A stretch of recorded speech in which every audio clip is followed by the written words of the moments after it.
গোবিন্দগঞ্জে যৌথ বাহিনীর অভিযানে বিপুল পরিমাণ গাঁজাসহ মাদক কারবারি আটক। মোহাম্মদ মিঠু মিয়া গাইবান্ধা জেলা প্রতিনিধির তথ্য চিত্রে বিস্তারিত আয়েশা আক্তার। গাইবান্ধার গোবিন্দগঞ্জে যৌথ বাহিনীর মাদক বিরোধী অভিযানে মোহাম্মদ রেজাউল করিম বয়স ৫০ নামে এক মাদক কারবারিকে বিপুল পরিমাণ গাঁজাসহ আটক করা হয়েছে।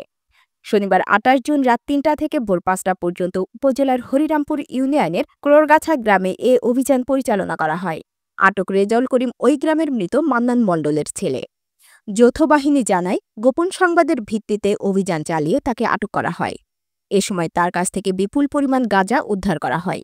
এ ঘটনায় তার বিরুদ্ধে গোবিন্দগঞ্জ থানায় মাদকদ্রব্য নিয়ন্ত্রণ আইনে মামলা দায়েরের প্রক্রিয়া চলছে।